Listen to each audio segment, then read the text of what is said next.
what do we need to do in Zone 8? It's February. What do we need to do to prepare the garden to ensure a successful spring and summer season? So a lot of these are pretty generic. So I'm going to go through, obviously, clean up, obviously a soil test. Mm-hmm. Your local UGA Horticulture Extension will give you a guide, basically a guide on that. I know Surscape's going to do it. Yeah, we're going to start selling the soil test kits. Amend the soil.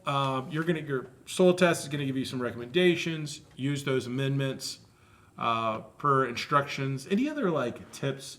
Like when you get those instructions, is there a kind of rule of thumb? Like, do you double it 50%? I mean, or just follow it to the T. I mean, like chemical wise, yeah, you want to follow it. Like if it's telling you to add, this much 4 pounds of 10-10-10. Yeah, well, not necessarily 10-10-10, but if it's telling you to add minerals, so like magnesium or anything like that, follow that to the T. But if you want to do I wouldn't necessarily add fertilizer yet, but I'd go ahead if you want to turn in some compost.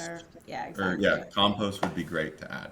And we have minerals now. Yeah, compost, worm castings, all the natural stuff. If you wanted to add in mushroom compost, anything like that, go ahead, put it on. I like to turn it in and then let it rest for a few weeks so all those little micronutrients can start breaking down and make the soil all yummy for everything. That's some serious pre-planning, man. A couple of weeks. I'm like, well, it's time to put something out in the garden. Compost. Plant. Yeah, no, I mean, it really is good to go ahead and do it like a month before you're going to plant. Like I did this in January as I was weeding my beds, which I still haven't even completed. I have 2 more beds to do. But I like to let it rest because it just lets everything get going down there. Mm-hmm. And then you can plant your plants and it makes them really take off and do good. We're almost at time, but I think we need to put a pin in this whole idea of the microbial warfare that goes on to create the nitrogen needed. I think we could almost do a whole segment on that. So, I'm going to listen like this during that segment. Yeah. So I will have nothing to add. Great book. Just as a preview to that, Teaming with Microbes. Okay. Lowenfeld. It's a great book. Kind of talks about the whole, we might have to book club with that. And I just ordered my plant calendar, the one I talked about earlier. I just ordered mine for this year so I can start logging on my vegetable garden. So, you're so cool. It's coming in tomorrow. Yay. Prune Perennials, we already talked about pruning. Weed control, we talked about, obviously. He's on his resolutions. We talked about that. Pest and disease prep, we talked a little bit about that. Order your seeds and supplies. That is key. Order those seeds before they run out.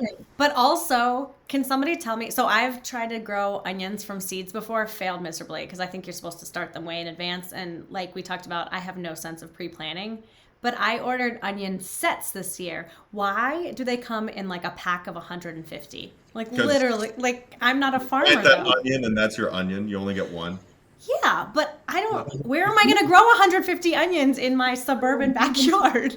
Plant them 4 inches apart in like a foot row. I mean, I have tons of onions. So do you? I have deer now, so I'm planting onions to try to keep everywhere. The deer. Yeah, I was like, what am I? Where do these go? It would just be a whole onion garden. Probably just put them in a dark spot, plant half, and save the rest for the fall, so you get some later ones. You could do that. Yeah, it should last. Should. Okay. Should. I know it's a strong amount of confidence. You don't want to know how I get my bulbs, so we're not going to talk about that. But mine are usually always very old.